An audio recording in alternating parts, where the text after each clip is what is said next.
रुफ़क़ा मोहतरम, अस्सलाम वालेकुम व रहमतुल्लाहि व बरकातहू। देखिए, मुझे मेरे रुफ़क़ा भी सुनते हैं, आप लोग सब सुनते हैं। अब फिर वो भी मैं कहना चाहूँगा, जो भी शख्सियत मुझे सुनती है, आया वो किसी जमात से जुड़ी हो या किसी जमात से जुड़ी ना हो, लेकिन मुझको सुनते हैं, तो ये भी देखने में आया कि सबकी नहीं, बाज़ अफ़राद की एक शिकायत आती मुझ तक, किसी के ज़रिए से, या फिर वो डायरेक्ट कभी करते, ऐसा डायरेक्ट तो बहुत कम करते, किसी के ज़रिए से आती, दबे सुर में बोलिए या उठे सुर में, बड़े अखलाक के साथ में, कि अकील भाई आप, अकील साहब आप उलमाओं पे तनकीद करते, उलमाओं पे तनकीद करते आप, जो मदरसे से फारिग है, जिनके इतने सारे लोग सुन रहे हैं, जो बड़े बड़े मस्जिद से हज़ारों लाखों लोग जिनको सुनते हैं, उन पर तनकीद कर देते आप। ये कैसा क्या? तो मैं आपको बताता चलूँ मेरे भाई, इस्लाम का तरीक़ेकार क्या है असल में, समझिए आप। हर ख़ास व आम को, हर ख़ास व आम पर तनकीद करने की इजाज़त है। कुरान में क्या है, मेरे इस पर भी बयानात मौजूद है। कुरान में मौजूद है, मोमिन ताना नहीं देता, लेकिन क्या मोमिन तनकीद भी नहीं करता? तनकीद तो होना चाहिए, ताकि बिगाड़ी की सूरतें जो है दुरुस्त हो। अब सवाल ये पैदा होता है कि उलमा हजरात को जो मैं तनकीद करता हूँ, और मेरा एक ज़ाब्ता है कि जिसको वो मुखालिफत समझते हैं, कि भाई उनकी एक बात होती जिसकी मुखालिफत मैं करता, तो ज़ाब्ता है मेरा ये असल में, और हर ईमान वाले का होना चाहिए। अगर वो सेकुलर माइंड है, दीन इस्लाम पे अपनी ज़िंदगी बसर करना चाहता है, पूरी इंसानियत तक, बंदगान खुदा तक, और खुसूसी तौर पर ईमान वालों तक अपनी बात नहीं अल्लाह की बात रखना चाहता है, तो उसका ये रद्द-ए-अमल होना चाहिए कि मुखालिफत इल्म की बुनियाद पे होना चाहिए, बुक्स की बुनियाद पे नहीं, कि हम जिस जमात से जुड़े नहीं हैं तो हम उनकी मुखालिफत करें।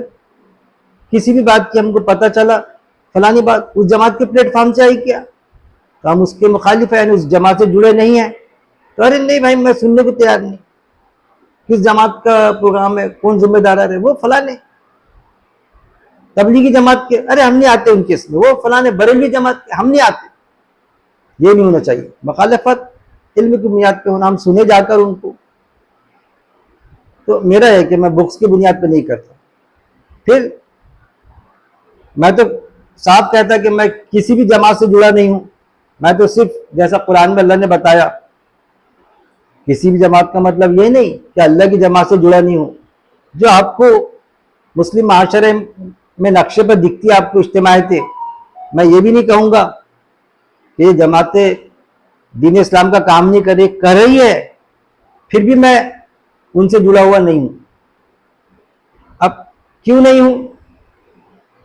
क्योंकि अल्लाह ने कुरान में सिर्फ दो जमातों का तस्करा किया, हिफ्जुल्लाह और हिफ्जुल शैतान। एक अल्लाह की जमात, दूसरी शैतान की जमात। उस पर भी मैंने कई बार आपको कहा कि ये जो प्लेटफार्म है, असल में ये जो जमातें प्लेटफार्म है, सबका अकीदा यही है, सबका नज़्मुल कुरानी है। अब हर जमात में अच्छे बुरे लोग होते, चाहे वो जिम्मेदार हो, मुफ्ती साहब हो, आलिम साहब हो, या आम कोई शख्स जो जमात से जुड़ के काम करता। तो जमात के नाम के, जमात की बुनियाद पे अल्लाह के फैसले नहीं होंगे वहां पर। हर जमात में से जन्नत में भी जाएंगे लोग, दोज़ख में भी जाएंगे। जो अल्लाह के कायदे के मुताबिक जिंदगी बसर करेगा, जो अल्लाह की बात को लेके चलेगा, जो खुद भी चलेगा, लोगों तक के पहुंचाएगा भी, जाहिर है वो जन्नत। हर जमात से असल में वो जो समूह रहेगा, वो जो फिरके बताए गए ना, 72 फिरके होंगे, कितने भी 72, यानी कुरान में जो आता 70 का फिगर जब आया तो मतलब कई, अब जो हदीस में आता 72, कई से भी ज्यादा फिरके होंगे, होने दो, लेकिन उनमें से जो सॉर्टिंग होंगे, जो कुरान के मुताबिक अपनी जिंदगी बसर करेगी, और कुरान के मुताबिक जो हदीस है उस पर अपना सर झुकाएंगे तो जाहिर है वो और अमल करेंगे, वो जन्नती रहेंगे। तो वो असल में अलजमात है, असल हर जमात में से। इसलिए ये जमात जो है ना, जैसा एक रेलवे स्टेशन पे प्लेटफार्म होता, 1 से 10 तक के 12 तक के प्लेटफार्म है, हमको ये मालूम होना चाहिए हमको किस गाड़ी से जाना है। बॉम्बे जाना है तो उसका नंबर मालूम होना, समझ लिए बॉम्बे जाने ट्रेन का नंबर है 786, किसी भी प्लेटफार्म पे लग जाए वो 786 नंबर की ट्रेन में बैठने का। जैसा बॉम्बे में अक्सर होता, हम जाते भाई वो फलानी CST कौन से नंबर की बस जाती, तो कोई बताता भाई 9 नंबर की बस जाती। तो किसी भी प्लेटफॉर्म से मिल जाए 9 नंबर की, बराबर आपको CST पहुंचाएंगी, वो बस में बैठ जाना। फलानी जगह जाने का भाई 4 नंबर की। बस ये है कि ये असल में इज्तिमाई प्लेटफॉर्म है। और ये भी मत समझिए आप, हमको जो बताया जाता ना इज्तिमाई के बगैर इस्लामी नहीं है करके, ऐसा कुछ भी नहीं है। इन जमातों ने अगर हमको जगह ना दी अल्लाह के दिन का काम करने का, तो हम इनफरादी तौर पे शुरू करें, लोग आपसे जुड़ेंगे, ना जुड़े ना कोई।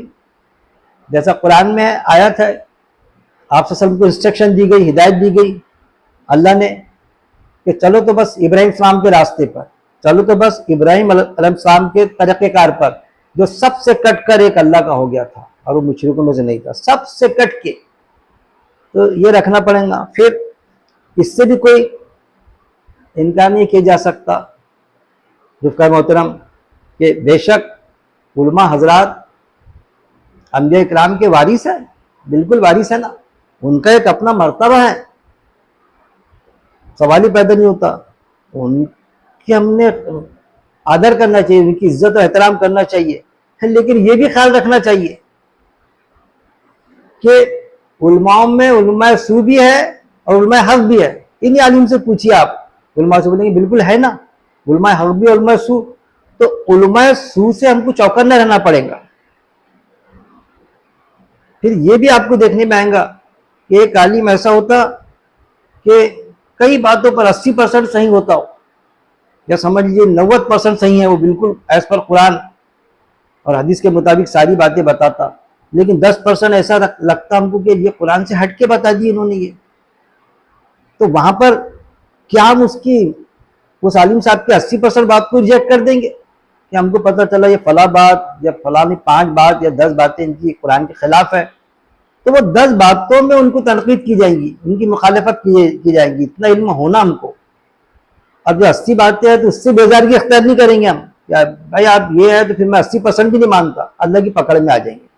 तो आपको दिखेगा हर प्लेटफॉर्म, हर जमात में कई अकायद ऐसे होंगे जो बिल्कुल कुरान के मुताबिक है, बहुत ज्यादा काम करो उनके साथ में, लेकिन जो अकीदे कुरान के खिलाफ में जाते अकीदा, और हमको पता दिखता हमको कुरान पढ़ने के बाद में, तो फिर वो अकीदे इस पर उनको तनकीद करो और उनसे कहो कि भाई इन नुकात पे मैं तुम्हारे साथ में नहीं हूँ, आप खुद कीजिए, प्रोग्राम में इस नुक्ते पर है ना, आप कीजिए, मैं उस नुक्ते में आपके साथ में नहीं, उस पॉइंट पर मैं साथ में नहीं हूँ, मेरा अख्तिलाफ है। अपने अख्तिलाफ दर्ज करो, चाहे वो अपने साथ में आपको काम करने दे चाहे ना करने दे, अलग थलग कर दे आपको, तो आप अपनी बात पर कायम रहो। तो उलमा हक भी उलमा सू भी है, लेकिन सवाल ये पैदा होता कि उलमा हक और उलमा सू की पहचान को कौन कराएगा मेरे भाई, कैसी होंगी हमको, ये भी होता ना। तो एक ज़ाब्ता है उसका जो अल्लाह ने बताया। कुरान को अल्लाह ने क्या बताया, आयत है, अल्लाह की रस्सी को थामे रखो। कैसा, मजबूती से, मजबूती से। अल्लाह की रस्सी क्या बताया फिर उलमा हजरात ने, कोई रस्सी है कैसी डाली हुई कि वो रस्सी को थामे रखेंगे चढ़ जाएंगे ऊपर। कुरान को बताया गया अल्लाह की रस्सी मजबूती से थामे रखो। कुरान को फुरकान बताया गया, फुरकान जांचने वाला आला, हक और बातिल के फर्क को खोल के रख देने वाली किताब कुरान, मजबूती से थामे रखो। फिर उलमा हजरात के आपको जब आप कुरान पढ़ेंगे तो बिगाड़ भी दिखेंगे, हिस्ट्री पढ़ेंगे तो इनके उलमाओं की अक्सरियत में बिगाड़ की सूरतें आपके सामने आएंगी। आप जिस जमात से जुड़े हैं, आप जिस आलिम साहब पर आपका ईमान अकीदा है कि भाई आलिम साहब बहुत सही हैं, उनकी भी बिगाड़ी की सूरतें दिखेंगी, जिससे आपको बचना है। इसलिए मैं कहता हूं कि मुझे भी खुदा मलाना मत शुरू कर दो कि भाई अकील भाई ने जो बोले बिल्कुल सही होता, नहीं, इट में बी मुझ में भी बिगाड़ की सूरतें हो सकती जो मुझे भी नजर नहीं आ रही होंगी। मुझ पर तनकीद करो आप, चाहे मैं मानूं चाहे ना मानूं, इस्लाम में कोई जोर जबरदस्ती नहीं है। लेकिन आपको मुनासिब लगता है कि नहीं ये मेरी बात गलत है कुरान से हटके, तो बिल्कुल ना माने आप, कभी बुरा नहीं लगेगा मुझे। मुझे बहुत अच्छा लगता, कोई सवाल करता तो अच्छा लगता, कोई मेरी बात अगर उसको ऐसा लगता कि भाई ये बात ऐसी नहीं ऐसी है, तो मुझे बुरा नहीं लगता। मुझे अच्छा लगता कि कम से कम कुरान पर तो कायम है वो। लेकिन आपका ईमान कुरान पे होना, कुरान से आपने जांचना हर किसी को। उलमा हक भी उलमा सू भी है, हर जगह मिलेंगे। फिर ये भी ना समझे हम कि मदरसे जो फारिग होते वही आलिम होते, उसके अलावा आलिम ही नहीं होते। ये सारी शक्लें जो बिगाड़ की सूरतें जो बनाई ना, ज्यादातर किसने बनाया? ये उलमाओं की अक्सरियत ने बनाई मेरे भाई। ये जो दीन की तस्वीर बदल के रख दी हमारे सामने कि आज कंफ्यूज होके रह गए हम। हमारे खुद के समझ में नहीं आता कि असल में क्या क्या हक है क्या ना हक है। एक तरफ बताते, देखिए अब सबसे पहले हिस्ट्री देखना आपने, मैं गलत कह रहा हूं तो तनकीद करना, कमेंट्स करना, मुझे मेरे पास आके पूछना कि सबसे पहले जो कुरान का अरबी से पर्शियन में ट्रांसलेशन हुआ, जिस आलिम साहब ने किए ना, मैं नाम भूल रहा हूं उनका, रजा साहब थे वो, उनसे नाम नहीं मालूम, लेकिन सबसे पहले किया उन्होंने उसका अरबी में ट्रांसलेशन, अरबी से पर्शियन में, फारसी में। तो उस वक्त पे उलमा हजरात ऐसे पीछे पड़ गए उनके, अरे क्या कर डाले उलमा हजरात, उलमाओं की अक्सरियत उनके खिलाफ। जाहिर है हम जो बताया जाता ना हमको कि इसमें तो उलमा का इजमा है, उलमा का इजमा है, तो उलमा के इजमा पर उम्मत का मजमा खड़े हो जाता उस पर। तो उस वक्त में भी उलमा का इजमा हुआ उसमें, और उलमा के इजमा के साथ में उम्मत का मजमा खड़े हो गया। पीछे पड़ गए, उनके जान के दुश्मन हो गए मेरे भाई। 10 साल तक के उनको जंगलों की खाक छानना पड़ा। बाद में किसी के समझ में आया। फिर गालिबन इमाम गजाली साहब का भी यह है मामला कि उन्होंने जो इस्लाम में जो है फिगर, टोटल मैथमेटिक्स, ये बताया कि ये नाजायज हराम है, ये वो करते नहीं आती टोटल मैथमेटिक्स, कोई टोटल नहीं होना चाहिए। फिर कोई प्रेस नहीं होना, दीन की बातें, कुरान की बात वो प्रेस से वो हो करके प्रिंटिंग हो, प्रिंटिंग को भी गलत करार दिया गया था। लेकिन बाद में मैथमेटिक्स भी हो रहा है, सारी चीजें हम उनको मर्तबे से कहते हैं इमाम गजाली साहब। फिर ये भी चीजें हुई, दुरुस्त हुई, आलिमों के समझ में आए। आज आर्करेजी करके उलमा हजरात ने कम से कम 30 से ज्यादा जबानों में, अलग अलग जबानों में उलमा हजरात ने कुरान को की तर्जुमानी की, हर जबान में जो प्रचलित है तकरीबन। तो एक आलिम ने, मुझे बताइए, दूसरे आलिम को समझाने के लिए की। अरे वो भी आलिम को अरबी आती, उसको भी अरबी आती। अरे हमको समझाने के लिए कि हम बात को समझ जाए, अल्लाह की बात को, और सिर्फ बात को समझ जाए ऐसा नहीं, समझने के बाद में उस पर अमल भी करें, उस पर कायम रहे हम, उसके लिए किए गए हैं। इसलिए तो हाफिज नजर साहब का जो ट्रांसलेशन है, लफ्जी तर्जुमा, देखिए ये है, आपने देख लेना। ये पहले पेज पर क्या फरमाती है हाफिज नजर साहब, साफ फरमा दी उन्होंने पहले पेज पर। देखिए सीधा पकड़ाओ, देखिए पहले पेज पर मैं आपको बताता चलूं, देखिए समझिए। असल में देखिए ये तर्जुमा तीनों मसलक के उलमा इकराम, अहले सुन्नतुल जमात, देवबंदी, बरेलवी और अहले हदीस का नजर सानी शुदा है और इनका मुत्तफिक अलैह है।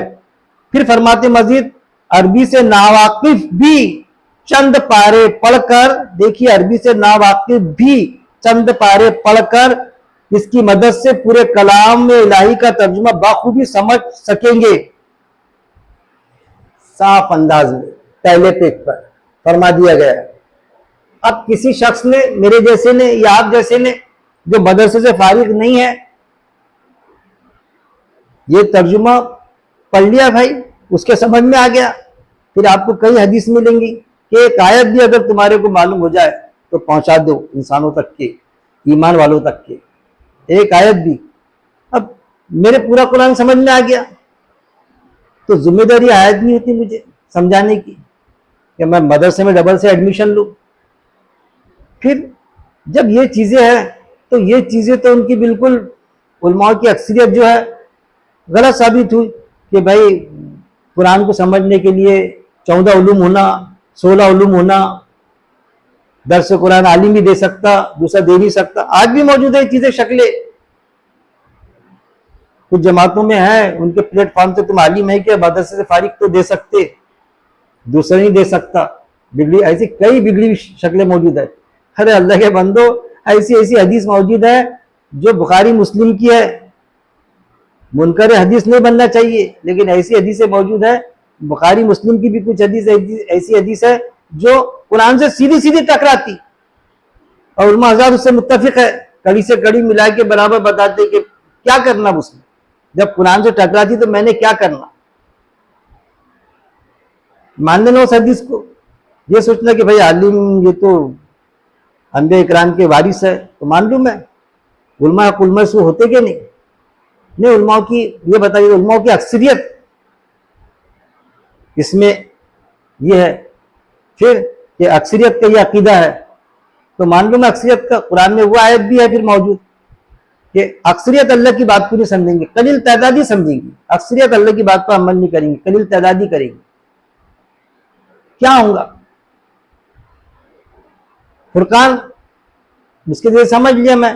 फिर ये भी होगा कि हो सकता है इसमें भी मैं या कोई ऐसा शख्स आप जैसा गलत भी समझ सकता, तो ये चीज पहले भी होती थी। अल्लाह के रसूल सल्लल्लाहु अलैहि वसल्लम भी कोई बात को गलत समझ जाते थे जबकि आयतें नाजिल होती थी उन पर, तो उनके और हमारे दरमियान क्या फर्क है। आज आप सल्लल्लाहु अलैहि वसल्लम कभी कोई चीज को गलत समझ जाते थे और उनसे कोई ऐसा हो जाता था मामला, जैसा आप सल्लल्लाहु अलैहि वसल्लम से हुआ ना, 3-4 जगह मिलेंगे आपको कि वो हलाल चीज थी, अपने किसी बीवी के पास जाते थे, शहद आता, कुरान में तो शहद नहीं है लेकिन चलो मीठी चीज जो भी ये समझते, शहद लिए उसको, पर्टिकुलर एक बीवी के पास में जाते थे तो किस लिए जाते हैं, ज्यादा जाते थे वहां पर तो शहद, चलो भाई शहद। तो दूसरी जो हमारी माएँ थी उनको थोड़ा गिरा गुजरा, वो बात चली, उसमें आप सल्लल्लाहु अलैहि वसल्लम के कान पर आई बात हो तो उन्होंने वहां जाने बंद कर दिया। यानी ये आता, ये बताया गया हमको तफासिर में कि भाई शहद खाना बंद कर दिया। आयत नाजिल होती है, मोहम्मद सल्लल्लाहु अलैहि वसल्लम आप कौन होते हैं हलाल को हराम करने वाले, शहद तो हमने हलाल किया ना। एक शख्स आया नाबीना सहाबी, आप असल नजरअंदाज किया और जो दिग्गज लोग बैठे थे उनको दावत में मशगूल हो गए, आयत आ गई, आपने ध्यान नहीं क्यों दिया, क्यों ध्यान नहीं दिया उस शख्स पर, वो जो तड़प लेकर आया था। वो बताते आंख से अंधा, हाँ होगा आंख से अंधा, लेकिन कोई ऐसी बात जो अंधकार में था वो सहाबी पूछने आए थे असल में, जिस पर अल्लाह ने वो नोटिफिकेशन किया। फिर ये भी कि भाई किसी ने पूछा तो ये बताया आप फसल ने कि ठीक है कल बताता ना मैं, कि साहब ने पूछा तो आयत आई कि आप जब भी कहा करो कोई चीज बताने का तो इंशाल्लाह कहा करो। क्या मतलब था इंशाल्लाह, यानी अल्लाह की डायरेक्शन में आपको चलना है, आपकी डायरेक्शन में अल्लाह नहीं चलेगा कि मैं कल बताता तो कल आयत ही नाजिल हो जाएंगी। हदीस में तो यहाँ तक क्या आता है कि 5-6 महीने आयत ही नाजिल नहीं हुई तो उनको ऐसा लगा कि मेरी नबूवत तो नहीं चलेगी। ये तरतीब है। आज किसी आलिम से या हमसे जो अल्लाह के दीन का काम करना चाहता है, या मुझसे कोई गलती या आपसे कोई गलती हो रही होंगी तो कोई आयत थोड़ी नाजिल होगी मेरे भाई। अभी उस वक्त में आयतें वही आती थी, फौरन दुरुस्त कर दिया गया। इवन यहां तक कि हिजरत का भी हुक्म आता था। आप ससम को जब हिजरत का हुक्म आया मक्के से मदीना के लिए तब किया आप ससम ने, क्योंकि वही नाजिल होती थी, बावजूद उसके कि जान के दुश्मन हो गए थे। आज अगर हमारे जान का कोई दुश्मन हो गया या हमारे घर से निकालने के लिए तैयार हो गया, शहर से निकालने के लिए तैयार हो गया, हम लड़ नहीं सकते, उस पर लड़ने की भी ताकत इस्तिताअत नहीं है हमारे में, तो हिजरत करेंगे या नहीं करेंगे? हम मजबूरी में हिजरत करना पड़ेगा, क्योंकि कुरान में मौजूद है कि जान बचाने के लिए हलाल हराम भी हलाल हो जाता, उतनी मकदार में, उस हद तक के हिजरत करो फिर आ जाओ वहां पर अटैक मारो। आप हिजरत का हुक्म आया था।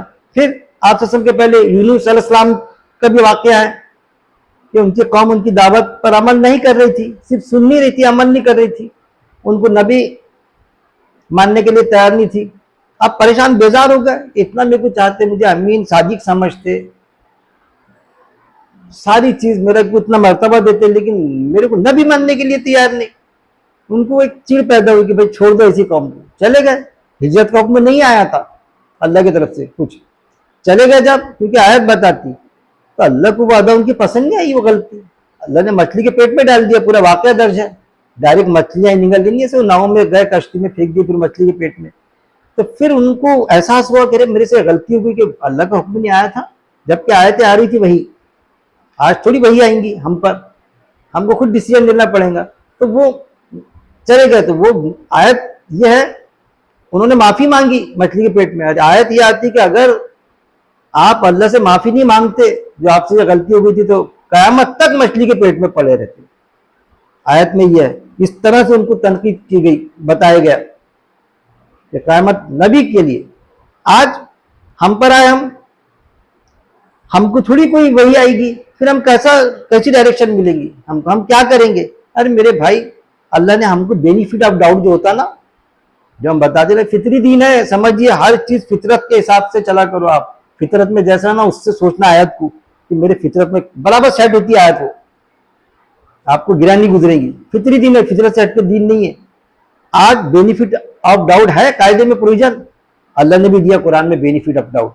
आप पर आयत नाजिल नहीं होती तो एक आयत है, कौन सी, कि अगर जाने अनजाने में जो गलती होती है आपसे, और आपकी नीयत यह है कि अल्लाह के दीन के मुताबिक जिंदगी बसर करना, अल्लाह के दीन को लोगों तक के पहुंचाना, पूरी इंसानियत तक, और खुसूसी तौर पर ईमान वालों तक, उम्मत मुस्लिमा की में जो खराबियां हैं उसको दुरुस्त करना, मैं सही अंदाज से चलूँ, अगर आपका ये मंशा है, आपका ये दिल है, तो आपको बेनिफिट डाउट, जाने अनजाने में जो गलती होती है अल्लाह दरगुजर करेगा, अल्लाह नियत देखेंगे कि मेरा बंदा मेरे दीन को समझना चाहता था। फिर ये तो एक तरफ ये बताते, तर्जुमा भी करते, पढ़ो भी मत, यानी ऐसी ऐसी बिगाड़ की सूरतें मौजूद है। कई हदीस आपको ऐसी मिलेंगी जो सीधी सीधी कुरान से टकराती। मैं हमेशा कहता, कुरान में देखिए आप, ये दोजख में हमेशा हमेशा रहेंगे, जन्नत में हमेशा हमेशा रहेंगे, खालिदुन अबदन आया, कुरान में आया, कम से कम 20 से 22 आयतें हैं, ये कोई भी आलिम इनकार नहीं कर सकता। अब फिर ये भी आयत मौजूद है, सूरह अल बकरा आयत नंबर 80, सूरह अल इमरान आयत नंबर 24 में साफ अंदाज में,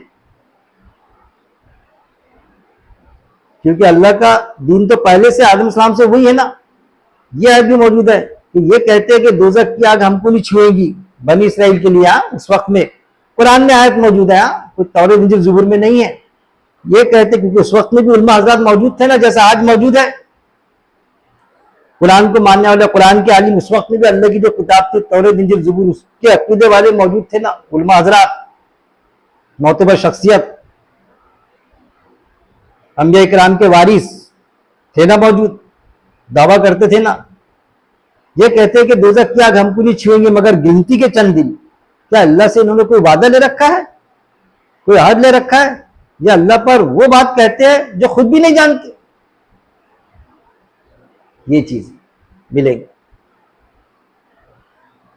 अब आप सल्लम का कौल एक तरफ ये आयत, और आप सल्लम का हदीस में कौल। देखिए, जो हदीस ऐन कुरान की आयत की तर्जुमानी करती है उसको गले लगाना पड़ेगा, मुनकर हदीस होने की कोई जरूरत नहीं। आप सल्लम का यह कौल भी मौजूद है कि बनी इसराइल जिस बिल में घुसी, मेरी उम्मत भी घुसेगी, उनसे ज्यादा घुसेगी। बेशक आप सल्लम को गैब का इल्म नहीं था, लेकिन आप सल्लम देखते थे, अंदेशे के तौर पर आप सल्लम ने यह कौल कहा, क्योंकि वो भी हदीस मौजूद है कि आप सल्लम ये कहते थे कि मैं तुम्हारे बीच, और तुम कुरान को छोड़ दे रहे, कुरान के मुताबिक तुम्हारे अमल नहीं। किसको सहाबा कर रहे, टोटल सहाबा नहीं, जिससे भी जो गलती होती थी। वो जो जीना हुआ था, वो खातून के ईमान वाली नहीं थी, जीना हो गया था, जो आप के पास में आई थी, जो वाकया मौजूद है कि मुझसे जीना सरजद हो गया था, आपने सजा दिए, संसार कर दिए। जब संसार कर रहे, पत्थर मार रहे, तो खालिद बिन वलीद गालिबन इनके नाम आता, उन पर खून के चीठे उड़े, तो उन्होंने कहा अरे धिक्कार है, नफरत से कहा, आपसे सब बाजू खड़े हैं, अरे नहीं, ये तो मुबारक खून है, इसकी तौबा कैसी तौबा कबूल की इसने, बताया फसल में कि इसकी तौबा तो ऐसी थी तौबा। तो ये है, उस वक्त में भी गलतियां होती थी, वो गलतियां दुरुस्त कर लेते थे साहबा रज़ियल्लाहु अजमईन। उस वक्त में भी मुनाफिक मौजूद थे, ईमान वालों में सहाबा करके जिनका नाम आता, सहाबा थे, हमको बताया नहीं कि आप सल्लल्लाहु अलैहि वसल्लम ने भी डिक्लेयर नहीं किए, किसी एक साहबी को डिक्लेयर किए, और जो दूसरे साहबी थे वो डरते थे, पूछते थे, मुनाफिक होने के लिए सब घबराते थे ना, पूछे कि भाई आपको जो हदीस में आता है वो बता रहा हूं मैं, कि सहाबा के नाम बता दिए वो जो हमारे बीच मौजूद है जो मुनाफिक है, 12 का आंकड़ा आता है उसमें हदीसों में, तो मुझे बता दो ना कौन कौन है। बोले यार मना फरमाया आप सल्लल्लाहु अलैहि वसल्लम ने, मैं क्यों बताऊंगा, अरे कम से कम इतना बता दो मेरे को कि मेरा नाम तो नहीं है उसमें। देखिए सहाबी घबराते कि मुनाफिक में मेरा नाम तो नहीं है। आज अगर हम मुनाफिक की तारीफ बोलो, डेफिनेशन कि मुनाफिक ऐसा ऐसा होता, किसी के सामने बोलो तो आप मुझे मुनाफिक समझ रहे कि मियाँ, बोल के देखो ना किसी के सामने, एक आम ईमान वाले के, और कोई आलिम के सामने बोल दिए ना तो वो तो क्या क्या क्या उसके वो उड़ जाएंगे चाहने वाले, मारो करके इसको। साहबा का क्या था, एक साहबी दूसरे साहबी के पास में आए, वाकयात मौजूद है मेरे भाई, आप इनकार नहीं कर सकते। यार मैं तो कहने लगे मैं तो मुनाफिक हो गया। अरे भाई कैसा, आप मुनाफिक हो गए? हाँ, अल्लाह के रसूल सल्लल्लाहु अलैहि वसल्लम के मजलिस में जाओ तो ईमान की कुछ और कैफियत होती, सुन रहे ना आप, अल्लाह के मजलिस में जाओ तो ईमान तो ऐसा रहता है कि बस दिल बोलता अभी शहीद हो जाना, अभी अल्लाह के राह में अपनी जान कुर्बान कर देना। लेकिन जब मैं बाल बच्चों में जाता तो वो कैफियत नहीं रहती जैसी दूसरे को सुना है। अरे फिर मेरा भी ये मामला है, मैं भी मुनाफिक हो गया क्या? दोनों घबरा रहे कि मुनाफिक तो नहीं हो गया, गलत फहमी का शिकार। आज तो अगर कोई कहे ना हमको तो फौरन बोलेंगे हम, अरे भाई तू मुनाफिक हो गया, मैं थोड़ी हुआ, अपनी बात भी जाहिर नहीं, लोग मेरे को मुनाफिक समझेंगे। दोनों दोनों परेशान होकर आप सल्लल्लाहु के पास में गए, आप सबसे पूछे कि हमारा ये हाल हो गया, मजलिस में पैसा रहता है कि अभी हम कुर्बान हो जाए, घर पर जाते तो ये आप सल्लल्लाहु ने क्लियर किया कि आप मेरे मजलिस में रहते तो ईमान की सतह बहुत बड़ी हुई रहती, घर में जाते बाल बच्चों में सतह कम हो जाती। इसका मतलब ये थोड़ी कि आप मुनाफिक हो गए, दिलासा दिया आप सल्लल्लाहु ने। सहाबा ऐसे डरते थे मुनाफिक होने को। आज तो ये मामला है कि उलमाओं की कई अक्सरियत ने हमको बता दिया कि अभी तो आप सल्लल्लाहु के वक्त में मुनाफिक होते थे, आप थोड़ी मुनाफिक है। अरे मेरे भाई अभी भी है, हुक्मरां है मुस्लिम ममालिक के, मैं नाम नहीं बताऊंगा, वो आप सोचे। मैं तो ये कहता कि मैं मुनाफिक भी नहीं कहता, कुछ उनके देखना पड़ता, उनके तौर तरीके जो बोलते ना हमारी इधर की जबान में, उनके चाले नहीं चाले उनकी कैसी बदमाशियां, जो ईमान वाले नहीं है उनके सामने कैसे क्या ये करते। जिस जगह पर मैं तो ये कहता उनको मुनाफिक भी नहीं कहता, मुनाफिकाना हरकत बताता मैं उनकी कि भाई ये इस तरह का अगर कोई एटीट्यूड करता मुनाफिकाना हरकत है, वो नहीं करना चाहिए ऐसा। मिलेंगे आपको ऐसे हालत में, हम कैसा समझेंगे अल्लाह के दिन को? क्या हम ये समझेंगे कि हमको कोई समझने की जरूरत नहीं? फिर उलमा हजरात ही बताते कुरान समझने के लिए आसान, आपको जो बताया मैंने नसीहत के लिए आसान, क्योंकि आयत तो कुरान समझने के लिए आसान है, कोई समझने वाला? अल्लाह का चैलेंज, कुरान नसीहत के लिए आसान तो है कोई नसीहत लेने वाला? और फिर हमको बोलते कुरान तुमको समझने में नहीं आएगा, मेरे समझ में आ गया तो आप दर्श मत दो, आप मदरसे से फारिग है क्या? तो फिर अल्लाह ने कुरान में दिया हम तुम्हें और भी सवारियां देंगे। सवारियां का मतलब ये नहीं पहले तलवार थी तो बेशक वो भी सवारी है, घोड़े थे तो अल्लाह ने प्लेन दिया, और दूसरे सवारी का मानी होती है असल में सोर्सेस, और भी सोर्सेस, हर तरह का सोर्सेस देखो आप सल्लम पूरे दुनिया के लिए, पूरी इंसानियत के लिए नबी बना के भेजे गए थे, हक अदा कर दिए, जो नाजिल हुआ एज इट इज लिखा दिया अपने हयात जिंदगी में। वो जो बताते हैं ना आप सल्लम उम्मी के मायने लेते, तो कौन किसने लिया था उम्मी के मायने? तो एक आम शख्स ने लिया था, मंजवा आलिम, जिसने ये कहा था उम्मी के मायने। आप सल्लम अनपढ़ थे, नौज़बिल्लाह अनपढ़, सब उठ गए फिर उस वक्त में, जिनको बड़े लाखों लोग सुनते थे जिनको माफी मांगना पड़ा घबरा के, फिर मेरी जमाती ये होगी, जमात से निकाल दिया आज उनको। देखेंगे आप, समझ रहे होंगे किसका मैं तनकीद कर रहा हूं। लेकिन यही नहीं समझ सके एक आलिम जो मेरे जैसे के समझ में आ गया, उनके पास आया तो उसके बाद समझ में आया। पहले से मैं कम से कम 2 साल से चिल्ला रहा मैं कि उम्मी के मायने अनपढ़ नहीं होते मेरे भाई, उम्मी के मायने होते नहीं जानने वाला। क्योंकि सूरह जुमा की आयत गालिबन आयत नंबर 9 है, मैं बोल रहा हूं, देख लेना आपने, सूरह जुमा में है वो आयत का क्या होगा फिर कि हमने उम्मियों में उम्मी को रसूल बनाया। यानी आप सल्लल्लाहु अलैहि वसल्लम अनपढ़, और जो साहबा थे जिनके थे वो भी अनपढ़, मतलब अरे ऐसा नहीं जानने वाले, आप सल्लल्लाहु अलैहि वसल्लम नहीं जानने वाले। कुरान की आयत मौजूद है, आप नहीं जानते थे ईमान और यकीन क्या है, आयत है ना। असल में बिगाड़ की सूरतें मौजूद थी आप सल्लल्लाहु अलैहि वसल्लम के वक्त में, इस्लाम नहीं जानते थे आप सल्लल्लाहु अलैहि वसल्लम, ये नहीं, वो जो किताबें मौजूद थी, लेकिन किताबों को पीठ पीछे डाल दिए थे। जैसा कुरान में इन्होंने अल्लाह किताब को पीठ पीछे डाला और गधे जैसी किताबें ला दी। तौरेत इंजील ज़बूर को पीठ पीछे डाल दिए थे, गधे जैसी किताबें ला दिए थे और उस पर चलते थे, और वो किताब में से बोलते नहीं थे, वो समझ में नहीं आती है। वही बनी इस्राइल जिस बिल में घुसे मेरी उम्मत में घुसेंगी, और उससे ज्यादा घुसेंगी, उससे ज्यादा आप देखेंगे ना तो घुसे हुए हैं। और बिगाड़ की सूरतें उलमा हजरात से हमको मिली हुई है नजराने के तौर पर, और हम उसमें घुसे जाते। क्या है, कुरान पढ़ने नहीं दिया जाता, कुरान के दर्द होते नहीं, दीन ये नहीं करा जाता। और आपको दिखेंगे कहीं पर भी आप जाएंगे लाइब्रेरी में तो कुरान बहुत कम दिखेगा वहां पर, कुरान की ज्यादा कॉपी नहीं दिखेंगे आपको, 15, 20, 25, 50, और ट्रकों से किताबें भरी हुई है लाइब्रेरी में। पर्दा पूछे तो भाई फलाने मौलाना का पर्दा पढ़ लेना आपने, तो पर्दा समझ में आ जाएगा। क्यों भाई सूरह नूर क्यों नहीं पढ़ लेना, और दूसरे के सूरह आजाब में जहां पर एक और जगह पर्दा क्या है औरत का, वो क्यों नहीं पढ़ लेना। नहीं उसके बाद में भाई ये पढ़ लेना आपने, वो फलानी आयत पढ़ लो आप, कुरान में ये इस जगह है वो पढ़ लो आप, उसके बाद फलाने मौलाना का आप वो भी पढ़ लेना पर्दा, या फलानी और चीज भी पढ़ लेना जिस भी। लेकिन नहीं, हमारा मुंह पहले वहां घुसे जाता। कोई चीज हमने बोले पूछे किसी से तो ये कि भाई हदीस में है ना, अरे मेरे भाई हदीस में है, कुरान में है क्या, नहीं वो मेरे को नहीं मालूम। अरे हाफिज साहब कुरान, नहीं मैं हाफिज हूँ भाई, मैं आलिम थोड़ी हूँ, लेकिन हदीस मालूम है मेरे को। तो मेरे भाई हदीस फुरकान है क्या, मुनकर हदीस होने की कोई जरूरत नहीं, लेकिन हदीस फुरकान नहीं है। हम हदीस को कुरान से समझेंगे कि कुरान को हदीस से समझेंगे। टिकट हमने बॉम्बे टू गोवा की फाड़े कि गोवा टू बॉम्बे की फाड़े, तो पता चला बॉम्बे टू गोवा की फाड़े टिकट,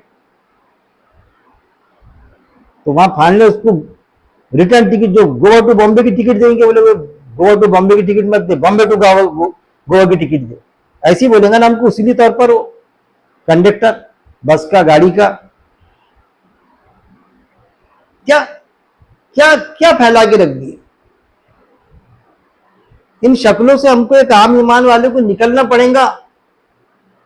हम अगर इनके उलमाओं की जो अक्सरियत जो है, उलमा सू जो है, उनके गोद में बैठ बैठ के हमारे फैसले लेंगे ना खुद के, मैं बोलता कुरान में सारी चीजें मौजूद है, समझ ली कि आसान। हम यार समझ में नहीं आता, मेरे को तलाक देते, जाके आलिम साहब से, मुफ्ती साहब से, हो गई क्या, उन्होंने बोले हो गई तो होती, नहीं बोले तो नहीं। अब एक आलिम साहब बोलते एक जमात वाले हो गई, इतने बार बोलने से, एक बोलते नहीं हुई, एक जमात बोलती। एक आलिम साहब बोलते कि कब्र में इतने सवालात होंगे 3, चलो भाई 3, एक बोलते नहीं 4। ये है क्या नहीं ऐसा। एक जमात है गालिबन अहले हदीस है, बेचारे बोलते कब्र में जाएंगे जब मुद्दे को दफन करेंगे 40 कदम जाएंगे, बिल्कुल ठीक है, लेकिन 4 सवाल होंगे। और बाकी दीगर जमातों की अक्सरियत ये बोलती नहीं नहीं 4 नहीं 3 ही सवाल होंगे। अब मेरे से किसी ने पूछा कभी, तो मैं बोलता सवाल ही नहीं होंगे, सवाल ही नहीं होंगे। आप बोलेंगे अरे कैसे, बुखारी मुस्लिम की हदीस है, मैं क्या करूं, पढ़ लिया कुरान, कुरान की आयत से टकराती। कुरान में मौजूद है कि जब फरिश्ता आता और नेक रहा, वो ईमान वाला रहा, नेक इंसान रहा, नेक शख्स रहा, चाहे आलिम हो, मुफ्ती हो, कारी हो या आम इंसान हो, उसकी कैटेगरी कुछ भी हो, किसी भी दर्जे का नेक इंसान हो, यहाँ तक के कि वो वक्त का नबी क्यों ना हो, वक्त का रसूल क्यों ना हो, नबी क्यों ना हो, तो फरिश्ता कुरान में मौजूद है, सलाम करके रूह निकालता उसकी, रूह निकाल लिया और वो रूह कहाँ जाती, इल्लियीन में जो ऊपर है। दूसरे मकाम पर भी कुरान में मौजूद है कि जो बद्र होंगी उसके लिए आसमान के दरवाजे नहीं खोले जाएंगे, क्योंकि इल्लियीन का मुकाम आसमान पर है, तो आसमान के दरवाजे नहीं खोले जाएंगे ये कहा। तो फिर उसकी रूह कहाँ जाएंगी, जो गुनहगारा बद इंसान है, और उसकी रूह कैसी निकाली जाएंगी, आयत में मौजूद है, झंझोड़ के रूह निकालेगा फरिश्ता। फिर हदीस में मौजूद है, मुनकर हदीस बनने की जरूरत नहीं, कैसा झंझोड़ के निकालेगा, हदीस में डिटेल्स मौजूद है उसकी। एक जैसा एक कांटोदार दरख्त है, कांटों वाला, कांटों का दरख्त, और उस पर कपड़ा रख दिया, कैसा खींचते हम तो कैसा फटता हो, करके फटता, कैसा वो रगड़े जाता, वैसा रूह निकालेंगे अपनी बेदर्दी से। और उसकी रूह कहाँ जाएंगी, उसके लिए आसमान के दरवाजे नहीं खुलेंगे, कुरान में मौजूद है। कहाँ जाएंगी, कुरान में मौजूद है, इल्लियीन में जाएंगी। इल्लियीन का मुकाम कहाँ, जमीन की तह में, पाताल में है ना भाई, कुरान में पूछ लेना आलिमों से है कि नहीं। मैं गलत बोल रहा हूँ तो मेरे सामने आना, मैं आयत दे दूंगा आपको, आयत नंबर दे दूंगा, कोट कर दूंगा, मेरे पास आओ ना भाई। चल भाई ये हो गया। अब जिस्म और रूह के जोड़ कब मिलेंगे, ये सवाल ये होगा ना कि जोड़ कब मिलेंगे, तो मेरे भाई जिस्म और रूह के जोड़ दूसरे सुर में मिलेंगे। जैसा कयामत, देखिए क्या क्या समझाना, कुरान में अल्लाह कहता, अल्लाह फरमाता कयामत अचानक आएंगी। आप ससम से पूछते थे कयामत कब आएंगी, जिससे आप डरा रहे कयामत कब आएंगी, तो अल्लाह ने आप ससम कहने लगाया, कह दीजिए इनसे इस कल में मेरे को नहीं है, और कह दिया आप ससम ने उस वक्त में, और लिखा भी दीजिए, कुरान लिखा भी दिए जो कुरान में आयत की शक्ल में आज हमारे पास मौजूद है, कि कह दीजिए इस कल में मुझे नहीं है कयामत का, कयामत अचानक आएंगे। कयामत की कैटेगरी बता गए, पहले उसकी घड़ी 7 शुरू होंगी, 7 मुझे बोले जाता ना हमको, कयामत के पहले जो आएगा मतलब ऐसा होगा तो आएंगी, वैसा होंगे तो 7 शुरू होंगी, जो अचानक शुरू होंगी, पलक झपकते। इस कल में मुझे नहीं है, कयामत अनकरीब है, अचानक आएंगी, पलक झपकते आएंगी।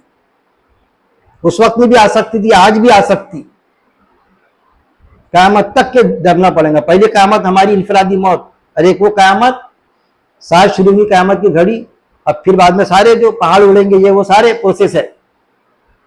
अब बाद में फिर सारे लोग एक धमाका होगा, सब मर जाएंगे। कुरान में मौजूद है, कुरान में सब मर जाएंगे, एक धमाके में सुर फूके जाएगा, सब मर जाएंगे जो मौजूद थे। जैसे अभी कयामत आ गई, सब मर गए, पूरी दुनिया के लोग। फिर उसके बाद में कितने दिन क्या रहेंगे, कितना वक्त रहेगा, वो कुछ अल्लाह ने बताया नहीं, लेकिन दूसरा धमाका होगा तो सब उठेंगे जो अभी मरे थे, और जो आदम इस्लाम से लेके आप सल्लम भी, इब्राहिम इस्लाम भी, सब उठेंगे एक साथ। याजूज माजूज भी उठेंगे, जहां भी थे ना वो, जहां भी उनकी कौम मरी थी, वो खुद जो मरे थे, जो जुल्म करते थे ईमान वालों पर, परेशान करते थे उनको, वो जो आता ऐसी कौम थी, खा जाते थे, ये कर देते थे, तो इंसान को नहीं खाया करता, वो सब फालतू आइटम है खाने के। कुरान में जिक्र है याजूज माजूज का, तो क्या पहले आएंगे, और वहां से जिस्म क्या होगा, जिस्म और रूह के जोड़ मिलेंगे दूसरे सुर में। पहले इसमें सब मर गए पहले सुर में, फिर जिंदा कब होंगे, दूसरे सुर में, कि अचानक जिस्म और रूह के जोड़ अल्लाह मिला देगा। सब अचानक मर गए, कितने दिन रहे मालूम नहीं, फिर जिस्म और रूह के जोड़ मिल जाएंगे। अब किसको जिस्म और रूह के जोड़ मिल गए, इसको शैतान इब्लीस ने भी तस्लीम किया मेरे भाई। अल्लाह से परमिशन मांगा, कुरान में मौजूद है, आयत मौजूद है, अल्लाह इंसानों को बहकाने की, तेरे बंदों को बहकाने की मेरे को इजाजत दे। तब तक इजाजत दे जब जिस्म और रूह के जोड़ तू मिलाएगा। कुरान में मौजूद है, कम से कम 4-5 जगह ये आयत मौजूद है कि जब जिस्म और रूह के जोड़ मिला दिए जाएंगे, उस वक्त तक इजाजत दे। मतलब हर इंसान के मरने के पहले पहले, कि पहले सुर जब मर जाएगा ना वो, जब फिर इनफरादी मौत होगी, तो उसके पहले पहले, बाद में दूसरे सुर में जिंदा होगा, तो बाद में तो बहकाने का सवाल ही पैदा नहीं होता, फिर तो हिसाब किताब का दिन रहेगा वो। उसके पहले पहले उसने अल्लाह से परमिशन मांगा, और अल्लाह ने परमिशन दे दिया उसको, ठीक है बहकाना। फिर उसने क्या कहा, अल्लाह ने बोला ठीक है बहकाना, जो मेरे नेक बंदे रहेंगे नहीं बहकेंगे, जो नेक बंदे नहीं रहेंगे मेरे, वो बहक जाएंगे, बहकाने में आएंगे, तेरे को और उनको सबको दोजख दोजख को भर देगा तेरे, भर दूंगा मैं तेरे को। तो फिर उसने, अल्लाह ने परमिशन दिया। अब फिर उसने ये कहा कि अल्लाह मैं तो बहकाऊंगा, आयत मौजूद है जनाब, कैसा बहकाएंगा, बहकाऊंगा, सीधे रास्ते पे बैठ के बहकाऊंगा। ये भी देखो अल्लाह से कैसा उसका मामला, सीधे रास्ते पे बैठ के बहकाऊंगा। शैतान कभी शराब की दुकान पे, दारू की दुकान पे, या कहीं जीने के अड्डे पर, या और कहीं पर वहां नहीं आता। जहाँ नेक, वहां तो ऑलरेडी बोलता लगे रहो मुन्ना भाई, काम चालू है, मेरे तो काम हो रही है, यहाँ क्या बहकाऊं, मेरा क्यों वक्त गमाऊं, सर्फ करूं। वो जाता जहाँ नेक अमर, वहां बहकाता।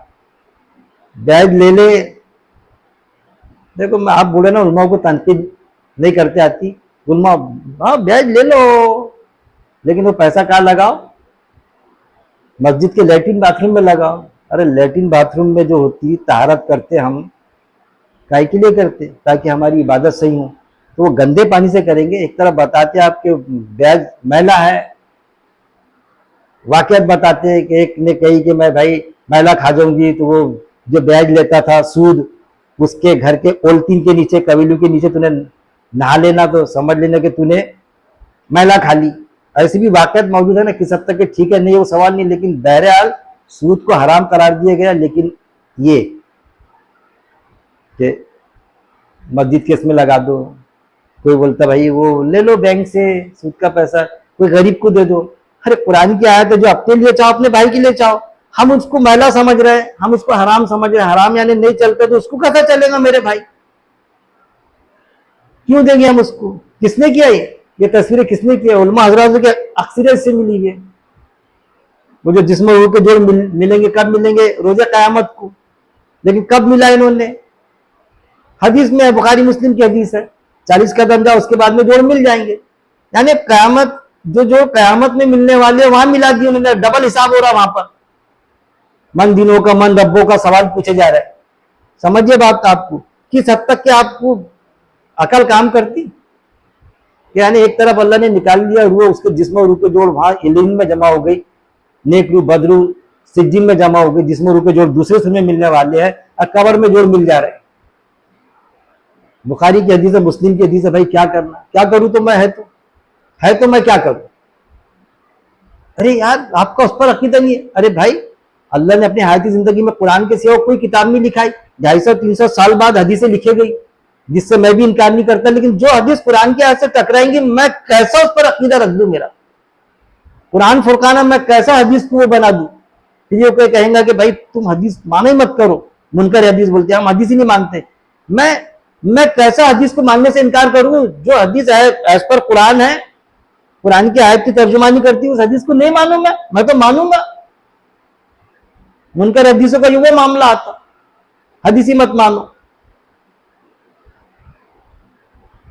क्यों हम, फिर अल्लाह ने इसलिए तो कुरान में बताया। ये जो कंफ्यूज हो जाते हैं ना, उलमा कंफ्यूज कर रहे हैं, मुनकर हदीस कंफ्यूज कर रहे हैं, हमारे बुजुर्ग कंफ्यूज कर रहे हैं।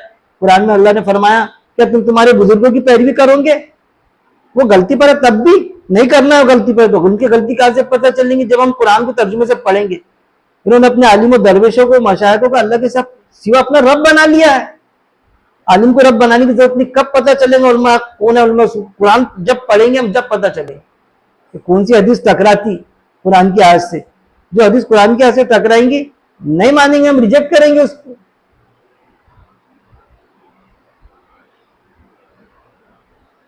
फिर आप सल्लम का यह कौल भी मौजूद है हदीस में बाकायदा, कि मैंने जो कहा, किससे कह रहे हैं आप सल्लम, समझिए साहबा रज़ियल्लाहु अजमईन से कह रहे हैं आप सल्लम। मैंने जो कहा मैं उसका मुकल्लफ हूं, मुकल्लफ यानी रिस्पॉन्सिबल हूं, उसकी रिस्पॉन्सिबिलिटी मेरे पे बैठती। मैंने जो कहा मैं उसका मुकल्लफ हूं। तुमने क्या सुना, तुमने क्या सुना, क्या समझा, सुना क्या समझा और क्या कहा, उसका मुकल्लफ मैं नहीं हूं।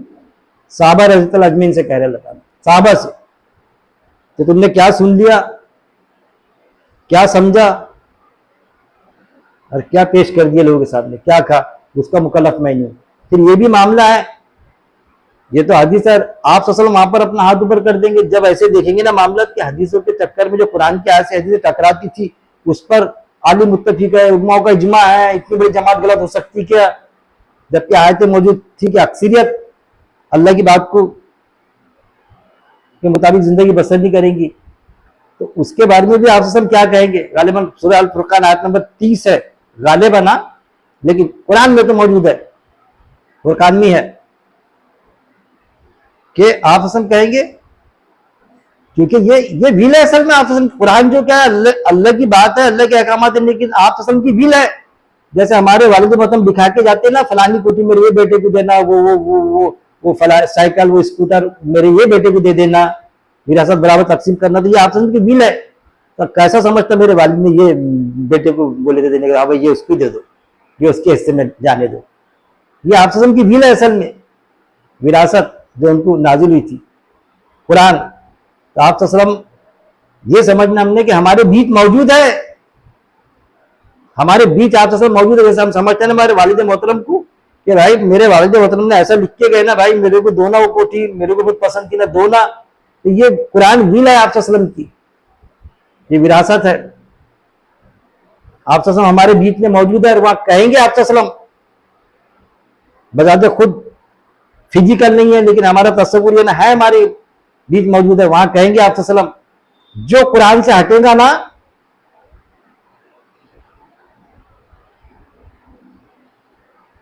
जो कुरान की आयतों को फुरकान नहीं समझेगा, किसी आलिम की मान लेगा, बुजुर्गों की मान लेगा, और किसी की अक्सरियत ये कर लेगा, गुरु अज़बियत इस्लाम में है, गुरु अज़बियत में मुब्तला होगा, शख्सियत परस्ती में मुब्तला होगा, उनकी सबकी बाट लगने वाली है वहां पर। आप कहेंगे ये मेरे उम्मत के वो लोग हैं जिन्होंने कुरान से हिजरत कर ली थी, कुरान को छोड़ दिया था, कहेंगे ना, क्योंकि आप कुरान मौजूद होगा। आप हो सकता है ऐसा कि आप दो बात नौजुबिल्ला कर सकते, ये कुरान किसने लिखाया? आप ने लिखा है, जो आयत नाजिल हुई वही नाजिल हुई। आप ये हो सकता कि कुरान में कुछ लिखा के जाए, कुरान में कुछ बोले और हदीस में कुछ बोल दे, हो सकता है ऐसा? हो नहीं सकता। आप नौजुबिल्ला खाइन नहीं थे कि कुरान में कुछ लिखा है और हदीस में ऐसी बात बताए जो कुरान के ऐसे टकराती। तो फिर पता चला कि बुखारी साहब ने गड़बड़ करे, मैं समझता बुखारी साहब, मुस्लिम साहब ने गड़बड़, उन्होंने भी गड़बड़ नहीं किए, मैं यहां तक के समझता। वो भी उठेंगे तो बोलेंगे हमने कहा, हमने लिखे थे वो हदीस 250-300 साल बाद, लेकिन हमने तो ये लिखे नहीं थे, हमारे नाम पे झड़ दिए किसी ने, तो क्या जवाब देंगे? बुखारी साहब बोलेंगे ये तो मैंने लिखा ही था भाई, ये हदीस तो किसी ने घुसल घासल कर दिया बाद में। तो वो पकड़े जाएंगे जिन्होंने घुसल घासल करे उनमें हदीसों में, कि जो कुरान से टकराने वाली हदीस डाल दिए, जिसको कुछ हदीस सातवें खलीफा गालिबन छठे सातवें अब्बास उन्होंने पकड़ा था एक को, उसने बोला था कि मैं फलाने ने पेश किया, तो उसको सजा दिए थे उन्होंने। ज्यादा हदीस बयान करते थे वो भी आकर, मतलब 4 साहबी जिनको नजरबंद कर दिया गया था, 4 साहबी करके आता, तो कुछ घड़ी हुई हदीसें ऐसा हदीसों में आती सारी चीजें, नाम तक किया उनके। वो तो बोलेंगे ना हमने नहीं लिखे, तो जिसने गड़बड़ करा वो पकड़े जाएगा, वो फंसेगा ना। क्यों फंसेगा? आप बोलेंगे भाई क्यों फंसूंगा मैं? इसलिए फंसेगा कुरान का तर्जुमानी अरकरेजी करके उलमा हज़रात ने किए थे कि नहीं? तूने कुरान पढ़ा था? कुरान को फुरकान मानता था कि नहीं? हाँ मानता था। तूने कुरान को पढ़ा था? कुरान पढ़ता तो तेरे को पता चलता था। जैसा माँ आयशा रज़ियल्लाहु से किसी ने पूछा, किसी साहबी ने या किसी शख्स ने, गालिबन साहबी ने, कि अल्लाह के रसूल सल्लल्लाहु अलैहि वसल्लम की जिंदगी कैसी थी? साहबी तो नहीं बोलना चाहिए कि साहबी तो जिन्होंने ईमान की हालत में आप को देखा, बाद वाले शख्स ने, किसी ने पूछा। साहबी तो वो जिसने ईमान की हालत में आप को देखा। अब माँ आयशा से कुछ पूछ रहा है तो बाद वाले छूंगा ना, तो कैसी जिंदगी थी जो मैंने देखा नहीं, मैंने ईमान लाया। तो माँ आयशा ना, हमारी माँ क्या फरमा रही, क्या तूने कुरान नहीं पढ़ा? आप की जिंदगी कुरान का जीता जागता नमूना थी। फिर हजरत अली रज़ियल्लाहु अन्हु का ये कौल भी हदीस में मौजूद है कि नहीं? पूछो इनसे, उलमा हज़रात से। ये कौल भी मौजूद है कि जब भी हमको, ये फरमाया हजरत अली ने रज़ियल्लाहु अन्हु ने,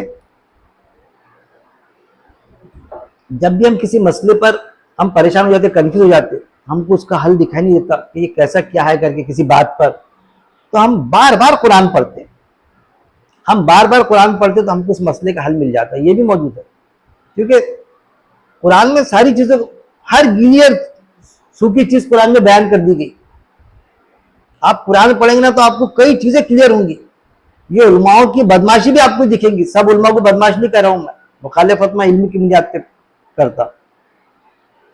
उलमा सू भी नहीं बोलूं मैं, तो उलमा सू की हरकतें दिखेंगी आपको कुरान पढ़ेंगे तो आपको पता चलेगा कि कौन सा आलिम किस नुक्ते पर सही है, किस नुक्ते पर गलत है।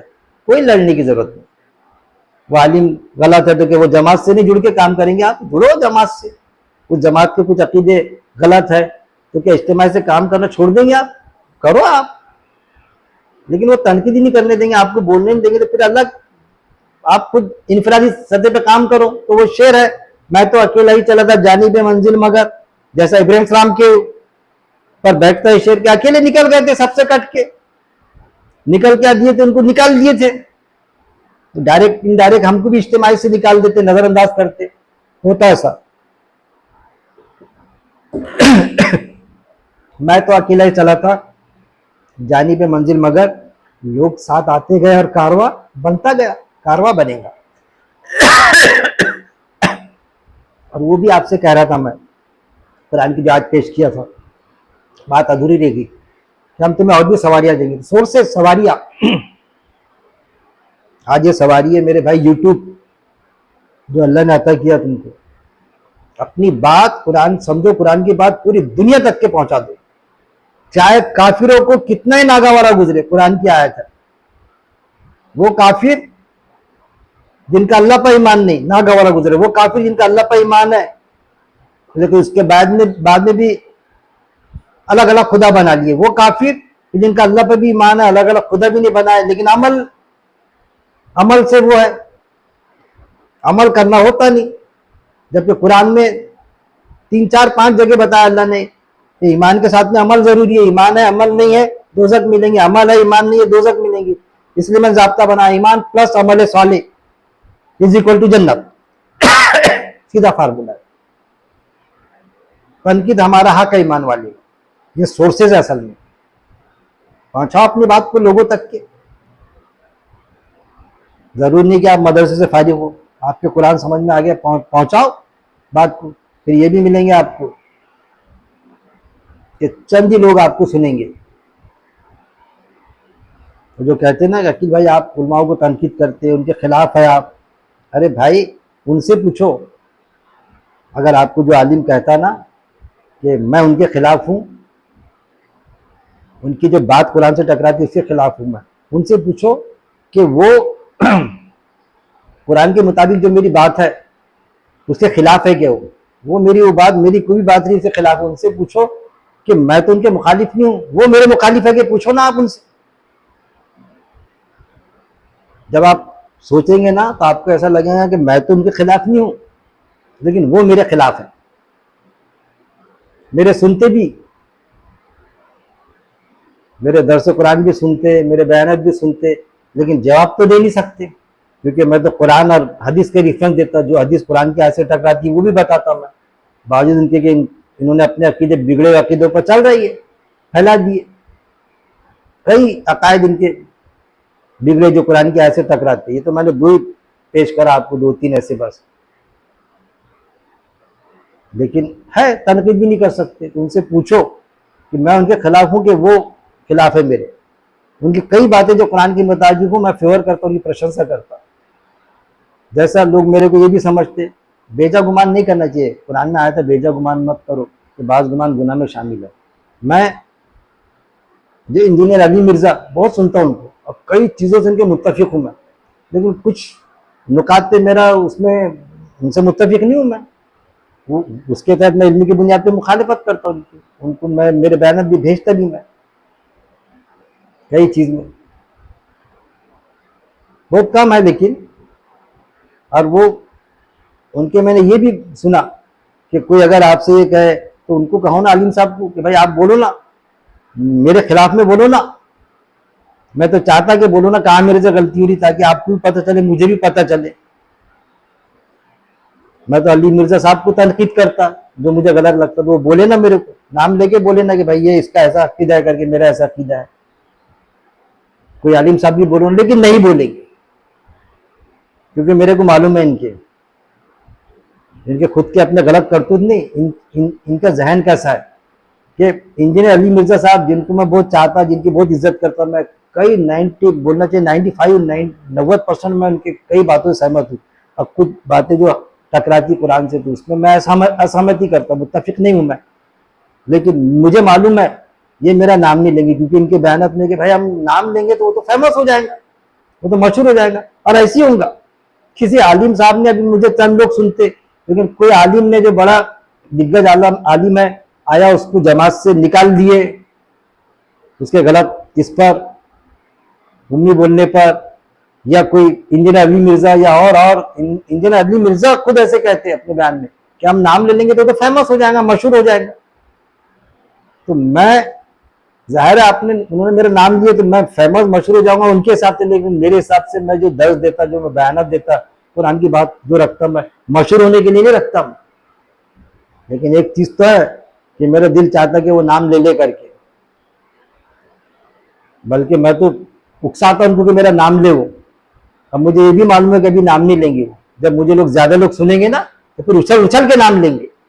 अरे बोलेंगे इसको तो लाखों लोग सुन रहे हैं, उछल उछल के नाम लो, अरे वैसा वैसा, क्योंकि अभी लेंगे तो वो सोचते मैं मशहूर हो जाऊंगा। मैं मशहूर नहीं, मैं तो चाहता अभी नाम ले, क्योंकि जब लेंगे तो लोग मुझे सुनना शुरू करेंगे ज्यादा। जैसे उन्होंने मेरा नाम लिए तो आज मैं हजारों में हूं, तो कभी हजारों से कम, कहीं पर या हजार ज्यादा मेरे नहीं है। लोग बोलेंगे ये कौन बंदा यार, जिसको अली मिर्जा साहब बोल रहा है ऐसा ऐसा, वो फलाने जमात के आलिम बोल रहे हैं। तो लोग सुनेंगे मेरे, जब मुझे सुनेंगे गौर से ये क्या बोल रहे हैं, तो उनके बात समझ नहीं करिए तो कुरान की बात कर रहा, इसका क्या है। तो लाखों लोग सुन रहे होंगे तो मेरा तो मकसद ही पूरा हो जाएगा। वही तो मेरा मकसद है। मेरा मकसद कोई मशहूर होने का नहीं है, अल्लाह बेहतर जानता।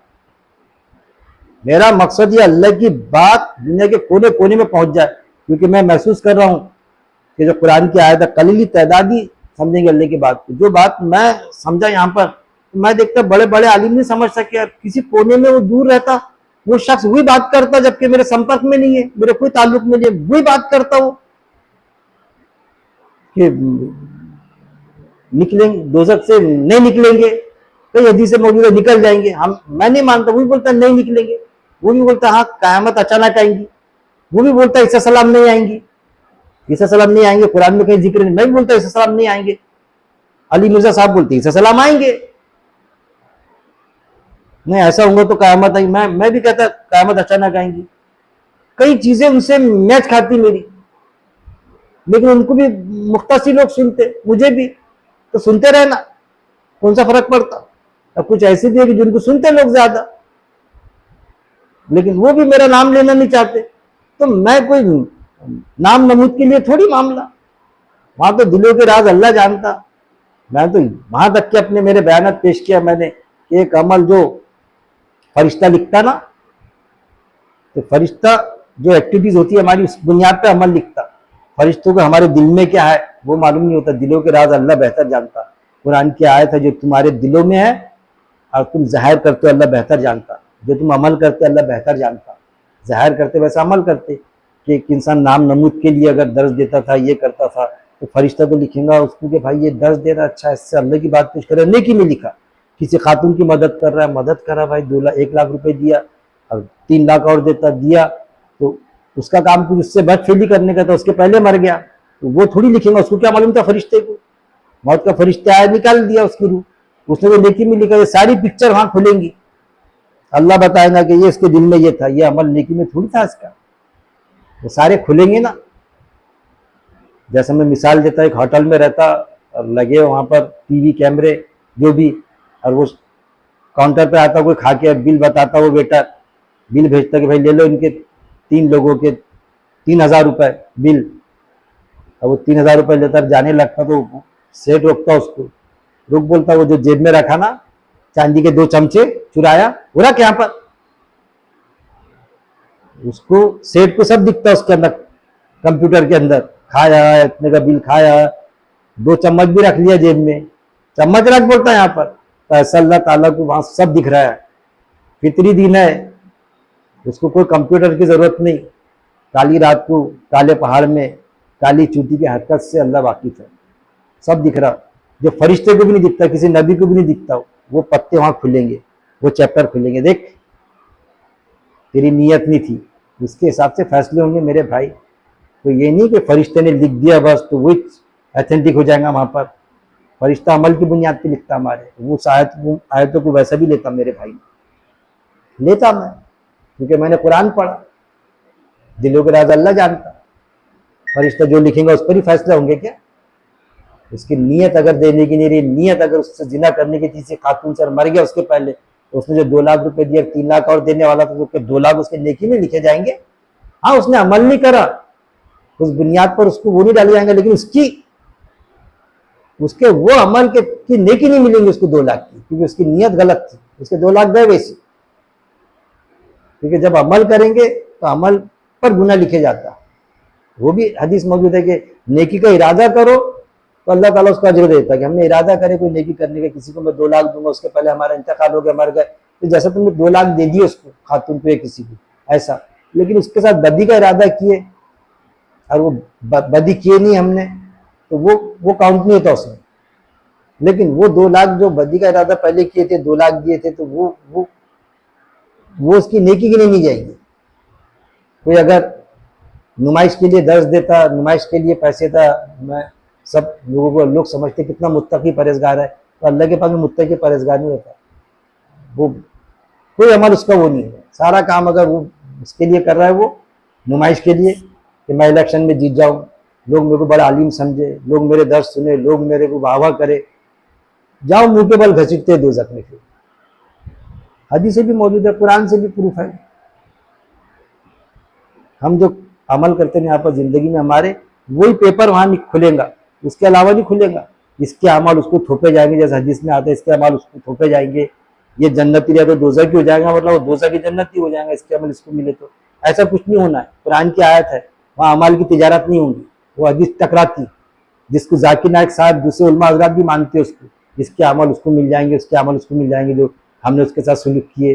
वो बकरी को, बगर सिंग वाली बकरी थी, उसको सिंग वाली बकरी ने मारी, तो अल्लाह ताला उसको बकरी को सिंग दे देगा, जा अपना हिसाब बराबर कर ले। क्यों करेगा? जानवरों से की हिफाजत, जानवरों से क्या वो अल्लाह ये करने वाला है? अरे जानवर तो पैदा हुए मर के मिट्टी हो जाएंगे, वो क्या दोबारा जिंदा होंगे? ये क्या तमाशा मचा के रखे, कुछ भी समझाने के लिए कुछ भी अपना बकरी को सिंग देगा। क्यों देगा?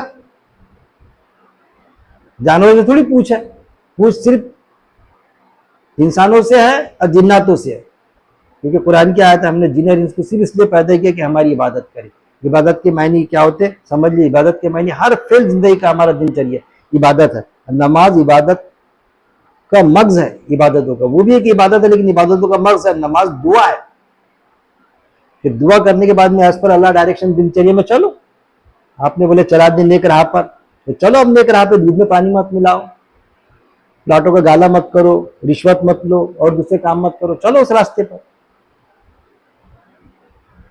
ये असल में अल्लाह का दीन के मायने होते, मैं कितना समझाना मेरे भाई, दीन के मायने होते जिंदगी गुजारने का तरीका, वे ऑफ लाइफ। हर इंसान का जिंदगी गुजारने का तरीका है, उनका भी अपना दीन है। जिंदगी दीन के सिवा कोई चल ही नहीं सकता, जिंदगी गुजार नहीं सकता। लेकिन जब दीन इस्लाम आया, दीन इस्लाम यानी अल्लाह के कायदे के मुताबिक जिंदगी गुजारना, डेट इज कॉल्ड दीन इस्लाम।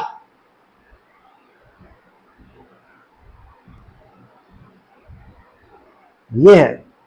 अल्लाह से दुआ है कि अल्लाह रब्बुल इज्जत हमको पहली बात तो कुरान पढ़ने, उसके बाद में सारी किताबें पढ़ने। फिर कुरान में मौजूद है, उलमाओं को खुदा मत बनाओ, रब मत बनाओ, तुम्हारे बुजुर्ग की पैरवी मत करो। ये सारे आइटम कुरान में मौजूद है।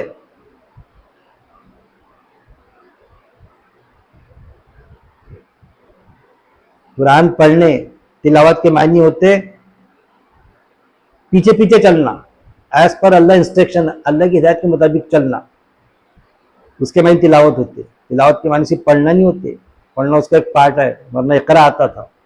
तो पढ़ना, और जब पढ़ेंगे हम समझ के पढ़ेंगे तो हम उसके मुताबिक जिंदगी बसर करेंगे। कुरान को पढ़ने, एक एक आयत पर गौर तदब्बुर करने, अरबी नहीं आती तो जो लैंग्वेज आती है उस लैंग्वेज में उस आयत को समझने, उस आयत की स्पीड को समझने के बाद में उस पर अमल करने, अमल के बाद में मौत तक उस अमल पे जमे रहने, और वो बात को लोगों तक के पहुंचाने, पूरी इंसानियत तक, या खुशी तौर पर ईमान वालों तक के पहुंचाने। और मौत तक कायम रहने उस पर अपनी इस्तिताअत के मुताबिक, जैसा कुरान में आया कि तुम्हें मौत आए उस वक्त में कि तुम मोमिन हो। आयत है, मोमिन मुस्लिम के मायने मान लिया, मोमिन यानी अमल कर लिया। जब जो मोहरे कहा था उस पर अमल कर, बोल सच। सर्विस लग जाएंगे, अल्लाह मैं रिश्वत नहीं खाऊंगा, लग गई सर्विस, दे रहे लोग पेमेंट 50,000 5 लाख पेमेंट दे रहा साहब को, मत ले, अमल कर, नहीं अमल करा मोमिन नहीं है, तेरा मुस्लिम होना कोई काम की बात नहीं। ईमान प्लस अमल सालिह इक्वल टू जन्नत। अमल करना पड़ेगा और मौत तक जमे रहना पड़ेगा। अल्लाह हमको मौत तक जमे रहने की, मेरा मालिक मुझे, आपको और हम सबको तौफीक दे। आखिर दावाना अनिल हम्दुलिल्लाहि रब्बिल आलमीन। अस्सलाम वालेकुम।